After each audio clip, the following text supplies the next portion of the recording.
जब अमोदिता डरते हुए पीछे मुड़ती है तो उसे अपनी आंखों पर यकीन नहीं होता है। उसके रोंगटे खड़े हो गए थे। उसने कोई सी ऐसी चीज देख ली थी जिसकी उसने कभी कल्पना तक नहीं की थी। अमोदिता के सामने वही काला कुत्ता खड़ा था जो उसे टोना करते वक्त हर बार दिखाई देता है। वो काला कुत्ता अमोदिता को अपनी लाल लाल आंखों से घूरे जा रहा था, पर इस बार उसकी बॉडी पर पहले से ज्यादा घने काले बाल दिख रहे थे जो काफी बड़े हो गए थे। अमोदिता बड़बड़ाती है, ये कुत्ते का बच्चा फिर मेरे सामने आ गया। आज तो मैं कोई टोना करने भी नहीं जा रही थी, फिर ये कैसे मेरे सामने आ गया। कुत्ते के पास से आदमी की डरावनी आवाज सुनाई देती है। तू कहाँ जा रही है अमोदिता? अमोदिता ये आवाज सुनकर शॉक्ड हो जाती है। वो हक्का बक्का रह जाती है, ये सोचकर कि उसके सामने तो कोई आदमी नहीं था बल्कि एक कुत्ता था। फिर आदमी की आवाज कहाँ सुनाई दे रही थी? अमोदिता घबराते हुए खुद से कहती है, ये आवाज कहाँ से सुनाई दे रही है? नहीं, ये यक्षिणी नहीं हो सकती, जरूर कोई और है। भला यक्षिणी आदमी की आवाज में मुझसे बात क्यों करेगी? उसने तो कितनी बार औरत की आवाज में मुझसे बात की है। जरूर ये कोई और है। कौन है यहाँ पर कोई जवाब नहीं आता है। थोड़ी ही देर बाद फिर आदमी की आवाज सुनाई देती है, घर चली जा अमोदिता, घर जा। अमोदिता नोटिस करती है कि आदमी की आवाज कुत्ते के पास से सुनाई दे रही थी। अमोदिता हकलाते हुए कहती है, नहीं, ये नहीं हो सकता। भला एक कुत्ता कैसे बात कर सकता है, वो भी आदमी की आवाज में? ये जरूर मेरा कोई वहम है। कुत्ता अपना मुंह खोलते हुए आदमी की आवाज में कहता है, घर जा अमोदिता, घर पर तेरी माँ तेरा इंतजार कर रही है। अमोदिता बड़बड़ाती है, नहीं, ये सच नहीं हो सकता, ये सब मेरा वहम है और कुछ नहीं।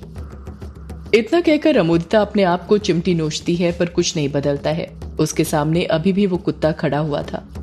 अभी तक उसके साथ जो भी हुआ था वो सब एक सच था। अमोदिता इतना डर गई थी कि उसके कुछ समझ में नहीं आ रहा था कि वो क्या करे। डर के कारण अमोदिता का गला सूख गया था। उसके मुंह से तो आवाज तक नहीं निकल पा रही थी। कुत्ता फिर आदमी की आवाज में कहता है, घर जा अमोदिता। अमोदिता कुत्ते के मुंह से ये शब्द सुनकर शॉक्ड रह जाती है, पर वो अपनी जगह पर से हिलती नहीं है, वहीं पर खड़ी रहती है। अमोदिता के पैर थर थर कांपने लग गए थे। देखते ही देखते वो कुत्ता अमोदिता को देखकर भौंकने लग जाता है।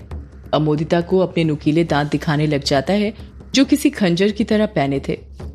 पहले तो अमोदिता उस कुत्ते को देखकर डर जाती है, पर तभी उसे युग का ख्याल आता है कि वो युग के पास जाने के लिए निकली थी और उसके लिए उसने अपनी माँ से पंगा लिया था। तो फिर ये मायावी कुत्ता उसके सामने क्या चीज था? अमोदिता अपने अंदर गुस्सा भरते हुए कहती है, कुत्ते कमीने, तू मुझ पर भौंकता है, एक सौदा इन पर, रुक जा, अभी तुझे मजा चखाती हूँ। इतना कहकर अमोदिता नीचे झुकती है। रोड पर से 2-3 छोटे छोटे पत्थर उठाकर उस कुत्ते पर निशाना साधती है और उस कुत्ते को मारने लग जाती है। जैसे ही 1-2 पत्थर उस कुत्ते को पड़ते हैं, वो कुत्ता दुम दबाकर वहां से भाग जाता है। जैसे ही वो कुत्ता वहां से भागता है, अमोदिता हंसते हुए अपने आप पर प्राउड फील करते हुए कहती है, बड़ा आया था मुझे घर भेजने वाला, कुछ देर और रुकता तो इसे भगवान के घर भेज देती। इतना कहकर अमोदिता हंसे ही जा रही थी कि तभी उसकी हंसी गंभीर अवस्था में बदल जाती है। वो सोचने लग जाती है, क्या वो कुत्ता सच में आदमी की आवाज में बात कर रहा था या ये सब मेरा कोई वहम था? आखिर ये कुत्ता बार बार मेरे सामने क्यों आ जाता है? इस चीज का पता मुझे लगाना ही पड़ेगा। खैर, इस कुत्ते से तो मैं बाद में निपट लूंगी, पहले वो काम करती हूँ जिसके लिए निकली हूँ। मुझे जल्द से जल्द युग जी के पास पहुंचना है। उनके साथ मुझे डांस जो देखना है, वरना वो बोर हो जाएंगे बेचारे। जल्दी वापस भी आना है, वरना माँ डांटेगी। इतना कहकर अमोदिता जल्दी जल्दी अपने कदम मेले की तरफ बढ़ाने लग जाती है। इस तरफ मेले में युग और उसके दोस्त स्टेज के पास खड़े हुए थे। वहीं पर एक बड़ा सा घेरा बनाया गया था जिसमें करीब 100 आदमी डामा लेकर खड़े हुए थे। डामा मेघालय का वाद्य यंत्र है। ये 2 मुखी बेलनाकार ढोल होता है जिसे स्वर्ण और लाल रंगों से रंगा जाता है। इसे गले में लटकाकर दोनों हाथों से बजाया जाता है। उसी घेरे में कई लड़के और लड़कियां जोड़ी में खड़े हुए थे जो आपस में डांस करने वाले थे। युग और उसके दोस्त उसी घेरे में जो रस्सी बंधी हुई थी उसके बाहर खड़े हुए थे। अभिमन्यु युग से पूछता है, यार युग, कहां पर है तेरी यामिनी? तू हमें उससे मिलाने वाला था ना? कायर भी अभिमन्यु के साथ में ही बोलता है, हाँ यार। युग अपनी नजरें आसपास घुमाते हुए कहता है, उसी को तो ढूंढ रहा हूं यार, अब तक तो उसे आ जाना चाहिए था, पता नहीं आई क्यों नहीं। कछुआ धीरे से बोलता है, होगी तो आएगी ना। कछुए की बात युग सुन लेता है और गुस्से से बोलता है, क्या बोला कछुए तू?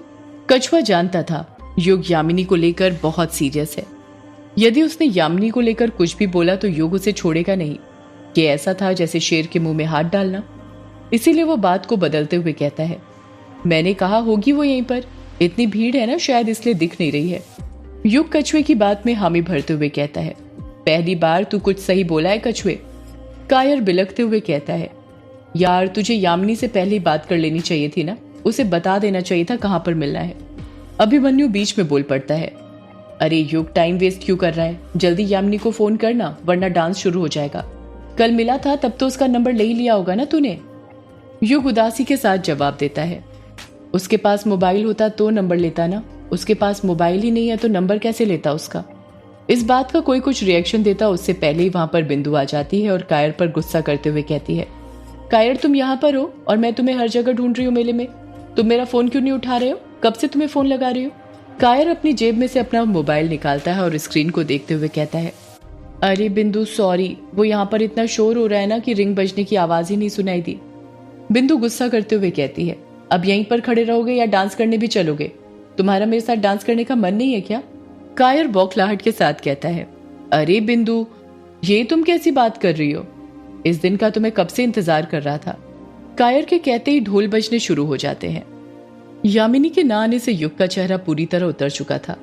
कायर युग की तरफ देखते हुए कहता है, युग देख, अब मैं यामिनी का और इंतजार नहीं कर सकता क्योंकि मुझे मेरी बिंदु के साथ डांस करना है। एक काम करते हैं, हम दोनों अंदर जाते हैं डांस करने, जैसे ही यामिनी आए तो उसके साथ आ जाना, हम दोनों घेरे के पास में ही डांस करेंगे।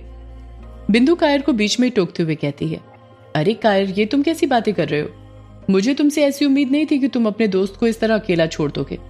वैसे भी मुझे भी तो यामिनी से मिलना था, मैं भी तो देखूं कौन है वो यामिनी जिसके साथ अपना युग डांस करने वाला है। कायर ने बहुत कुछ बताया मुझे फोन पर यामिनी के बारे में, अब तो मेरी भी उससे मिलने की इच्छा हो रही है। कायर अपनी नजरें झुकाते हुए कहता है, अरे नहीं बिंदु तुम मुझे गलत समझ रही हो, मैं तो इसलिए बोल रहा था क्योंकि यामिनी का कुछ अता पता नहीं है वो आएगी या नहीं आएगी, और मुझे तो लग रहा है वो नहीं आने वाली, उसे आना होता तो वो अब तक आ चुकी होती। बिंदु बोलती है, पर कायर। बिंदु अपनी बात पूरी करती उससे पहले ही युग उसे बीच में टोकते हुए कहता है, बिंदु कायर ठीक कह रहा है, तुम दोनों मेरी वजह से आज की रात खराब मत करो, डांस करने चले जाओ, सबको ये पल नसीब नहीं होते हैं और मैं कौन सा अकेला हूँ, यहाँ पर अभिमन्यु और कछुआ है ना मेरे साथ बातें करने के लिए। बिंदु उदासी के साथ कहती है, पर युग फिर टोकते हुए कहता है, बिंदु मैंने कहा ना तुम दोनों जाओ तो प्लीज जाओ डांस करने अंदर, देखो लोगों ने डांस करना शुरू भी कर दिया, तुम भी जाकर करो, मुझे तुम दोनों को साथ में डांस करते हुए देखकर अच्छा लगेगा। युग के फोर्स करने पर बिंदु और कायर डांस करने चले जाते हैं और युग उदासी के साथ यामिनी के आने का इंतजार करने लग जाता है। इस तरफ हवेली के अंदर रजनी अमोदिता को ढूंढ रही थी पर वो उसे कहीं नहीं मिल रही थी। रजनी अमोदिता को ढूंढते ढूंढते परेशान हो गई थी। रजनी अमोदिता को उसके कमरे के अंदर ढूंढते हुए कहती है, ये नालायक लड़की कहाँ चली गई, इसे बोला था 9 बजे तैयारी शुरू करनी है साधना की, पर पता नहीं कहाँ मर गई है। ये लड़की भी ना बड़ी नालायक है, कुछ अता पता ही नहीं रहता इसका, काम के वक्त पता नहीं कहाँ मर जाती है। मोबाइल तो इसका यहीं पर रखा हुआ है, फिर मोबाइल के बिना ये कहाँ जा सकती है। शायद किचन में वो कुछ ठूस रही हो, इसका मुंह जब देखो तब चलता रहता है। इतना कहकर रजनी अमोदिता के कमरे से बाहर निकल जाती है और किचन की तरफ जाने लगती है। अभी रजनी अमोदिता के कमरे से बाहर ही निकली थी और उसने 2-3 कदम आगे ही बढ़ाए थे कि तभी उसे एक औरत की फुसफुसाती हुई आवाज सुनाई देती है, उसको मत बुलाओ, उसको मत बुलाओ। ये आवाज सुनकर रजनी के कदम अपने आप रुक जाते हैं। वो बड़बड़ाती है, ये आवाज तो उस पागल वंदना के कमरे से आ रही है, कहीं अमोदिता उसी के कमरे में तो नहीं है, उसके साथ बातें कर रही हो। वैसे भी आजकल बड़ा प्यार आता है उसे अपनी वंदना भाभी पर। इतना कहकर रजनी अपने कदम वंदना के कमरे की तरफ बढ़ाने लग जाती है। जैसे जैसे वो अपने कदम वंदना के कमरे की तरफ बढ़ाती जा रही थी, फुसफुसाने की आवाजें तेज होती जा रही थी। मत बुलाओ उसको, मत बुलाओ उसको। यही आवाज वंदना के कमरे से सुनाई दे रही थी। जब रजनी वंदना के कमरे के अंदर घुसती है तो देखती है कि उसके कमरे के अंदर अंधेरा पसरा हुआ था और उसी अंधेरे कमरे में बेड पर वंदना बैठी हुई थी, जो अपनी कमर दीवार से टिकाकर उसके सामने वाली दीवार को देखे जा रही थी और बार बार एक ही बात दोहरा रही थी, उसको मत बुलाओ, उसको मत बुलाओ। रजनी वंदना को देखकर मन ही मन सोचती है, ये पागल जब देखो अंधेरे में क्यों बैठी रहती है, इसे अंधेरे से इतना प्यार है क्या। सही है, जिसकी जिंदगी में अंधेरा हो वो उजाले में रहकर क्या करेगा। वंदना फिर बड़बड़ाती है, उसको मत बुलाओ, उसको मत बुलाओ। रजनी वंदना की बातों पर ध्यान नहीं देती है और अकड़ते हुए वंदना से पूछती है, ए पागल, तूने अमोदिता को देखा क्या कहीं? वंदना फिर वही बात दोहराती है, उसको मत बुलाओ। इस बार रजनी वंदना की बात पर ध्यान दे देती है और धीरे से वंदना से पूछती है, तू किसको नहीं बुलाने की बात कर रही है पागल? वंदना कुछ जवाब नहीं देती है। रजनी उसे एकटक नजर से देखती रहती है। कुछ देर रुककर वंदना फुसफुसाते हुए कहती है, कर्ण पिशाचिनी को, कर्ण पिशाचिनी को। वंदना के मुंह से यह बात सुनकर रजनी को अपने कानों पर यकीन नहीं होता है। वो घबराते हुए मन ही मन सोचने लग जाती है, इस पागल को कैसे पता कि आज रात में कर्ण पिशाचिनी साधना करने जा रही हूं? आखिर चक्कर क्या है? वंदना अपनी बात आगे जारी रखते हुए कहती है, उसको मत बुलाओ वरना उसका अंजाम ठीक नहीं होगा। वो आएगी तो लेकर जाएगी। वंदना की बात सुनकर रजनी के पसीने छूटने लग गए थे। वंदना फिर बड़बड़ाती है, वो आ गई तो लेकर जाएगी। रजनी मन ही मन सोचती है, ये पागल क्या लेकर जाने की बात कर रही है? वंदना फुसफुसाते हुए कहती है, कर्ण पिशाचिनी को मत बुलाओ वरना वो लेकर जाएगी। रजनी खुद से कहती है, इस पागल को कर्ण पिशाचिनी के बारे में कैसे पता चला? कहीं इसने मेरी और अमोदिता की बात तो नहीं सुन ली थी? हाँ, जरूर सुन ली होगी, तभी तो ये उसका नाम बड़बड़ा रही है। रजनी वंदना को अपनी बड़ी बड़ी आंखें दिखाते हुए कहती है, ए पागल, तूने ये बात घर में किसी को बताई तो नहीं ना? वंदना कुछ जवाब देती उससे पहले ही कमरे की लाइट अपने आप चालू हो जाती है। जब वो अपनी नजरें स्विच बोर्ड की तरफ करती है तो देखती है कि वहां पर जानकी खड़ी हुई थी जिसने लाइट ऑन करी थी। जानकी को देखकर रजनी के पैरों तले जमीन खिसक गई थी। वो मन ही मन सोचने लग जाती है, कहीं भाभी ने मेरी और वंदना की बात सुन तो नहीं ली? अगर गलती से भी सुन ली होगी तो आज तो मेरी खैर नहीं। रजनी जानकी को देखकर इतना डर गई थी कि कुछ नहीं बोल पा रही थी। जानकी रजनी से पूछती है, क्या बताने की बात कर रही हो तुम रजनी? रजनी बहाना सोचते हुए हिचकिचाते हुए कहती है, वो भाभी, मैंने ना अमोदिता के लिए मेले से एक सूट लिया था, तो अभी अमोदिता को बताया नहीं है पर वंदना को पता चल गया, तो वही पूछ रही थी कि उसने अमोदिता को बताया तो नहीं ना सूट के बारे में। जानकी हंसते हुए कहती है, अच्छा तो ये बात है, कुछ भी बोलो, तुम ना अपनी बेटी से बहुत प्यार करती हो, सबको तुम्हारी तरह माँ मिले। रजनी शर्माते हुए कहती है, अरे वो तो भाभी बस ऐसे ही, कौन माँ अपनी औलाद से प्यार नहीं करती है, आप ही बताइए।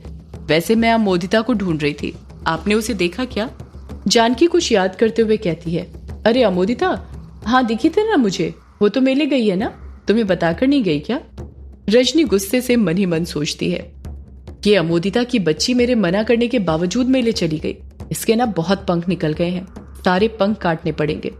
जानकी को अपने सामने देखकर रजनी अपना गुस्सा छुपाते हुए कहती है, अरे हाँ भाभी, अमोदिता तो मुझे ही बताकर गई थी, पर मैं काम कर रही थी ना उस वक्त, तो ये बात मेरे दिमाग से ही निकल गई। आपको तो पता ही है, मेरी अमोदिता मुझसे पूछे बिना कोई काम नहीं करती है। हाँ वो तो है। रजनी अपनी भवें ऊपर उठाते हुए जानकी से पूछती है, वैसे आप यहाँ पर क्या करने आई हो भाभी? आप तो 8:30 बजे तक सो जाती है ना? हाँ सो गई थी, पर फिर याद आया ये वंदना को दवाई देना भूल गई थी, वही देने आई हूँ, वरना मैं तो सो जाती, पर इस बेचारी को रात भर नींद नहीं आती। रजनी मन ही मन सोचती है, हाँ दे दे इसे दवाई, वरना पता नहीं कब ये जग कर हमारा भांडा फोड़ दे। रजनी जानबूझकर उबासी लेते हुए कहती है, अच्छा भाभी, मैं जाती हूँ सोने, मुझे तो बहुत नींद आने लग गई है, अब मेरे सोने का वक्त हो गया है। इतना कहकर रजनी उस कमरे से बाहर निकलने जाती है और अपने कमरे की तरफ बढ़ने लग जाती है। रजनी गुस्से से भर चुकी थी, जिसके कारण उसका चेहरा टमाटर की तरह लाल हो गया था। रजनी गुस्से से कहती है, ये नालायक लड़की कलमुही कहीं की, इसे कहा था मेले मत जाना, पर फिर भी इसने मेरी बात नहीं सुनी। अब क्या करूं मैं? वो नालायक तो अपना मोबाइल भी लेकर नहीं गई, अगर मेले गई और उसे लेकर आई तो बहुत देर हो जाएगी, कर्ण पिशाचिनी साधना की तैयारी हो ही नहीं पाएगी, और आज किसी भी कीमत पर मुझे ये साधना करनी है, मुझे मेरे सारे सवालों के जवाब चाहिए। रजनी मन ही मन सोचने लग जाती है कि वो क्या करे, कैसे अमोदिता को घर जल्द से जल्द बुलाए। तभी उसके दिमाग में ना जाने क्या आता है, वो झट से कहती है, हाँ अब मुझे वही करना पड़ेगा। उसके साथ भी कितना सोचो जादू टोना मत करो, पर इंसान अपनी हरकतों के कारण करवा ही देते हैं, अब मुझे वही करना पड़ेगा। सदियों से है पुरानी ये है यक्षिणी की कहानी। यक्षिणी एक आग है, यक्षिणी तेरा ख्वाब है,